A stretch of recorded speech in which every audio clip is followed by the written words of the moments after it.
Inflation is equivalent in effect to a flat tax on money.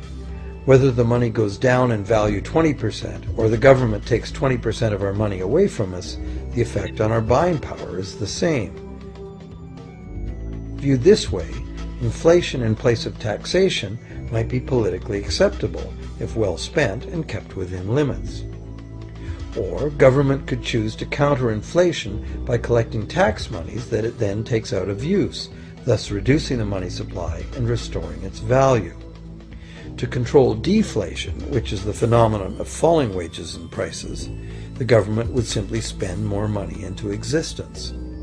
With no competing private debt money creation, governments would have more effective control of their nation's money supply. The public would know whom to blame if things went wrong. Governments would rise and fall on their ability to preserve the value of money. Government would operate primarily on taxes, as it does now, but tax money would go much, much further, as none of it would be required to pay interest to private bankers. There could be no national debt if the federal government simply created the money it needed. Our perpetual collective servitude to the banks through interest payments on government debt would be impossible.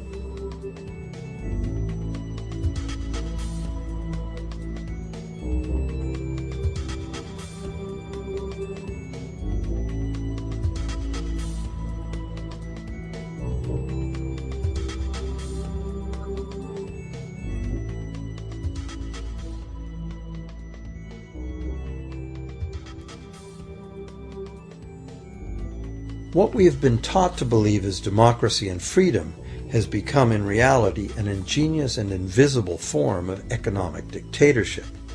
As long as our entire society remains utterly dependent on bank credit for its supply of money, bankers will be in the position to make the decisions on who gets the money they need and who doesn't.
Few people are aware today that the history of the United States since the Revolution in 1776 has been, in large part, the story of an epic struggle to get free and stay free of control by the European international banks. This struggle was finally lost in 1913 when President Woodrow Wilson signed into effect the Federal Reserve Act, putting the international banking cartel in charge of creating America's money.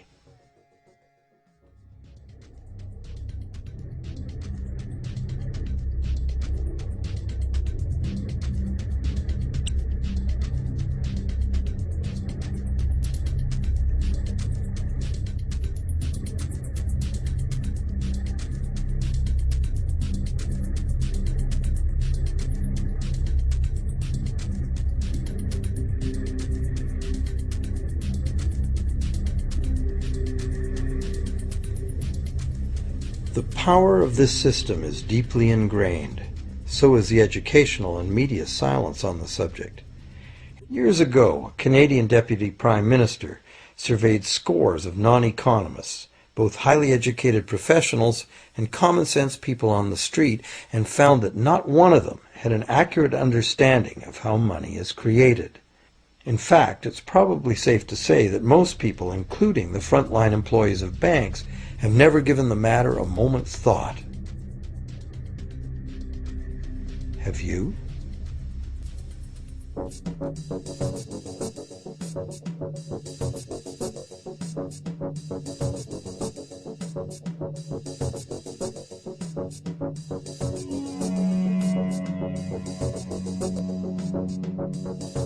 modern money-as-debt system was born a little over 300 years ago, when the first Bank of England was set up with a royal charter for fractional lending of gold receipts at a modest ratio of 2 to 1.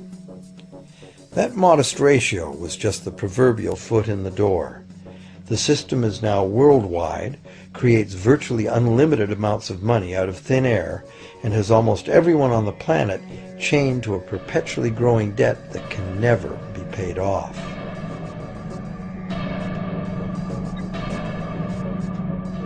Could it have all happened by accident? Or is it a conspiracy? Obviously, something very big is at stake here.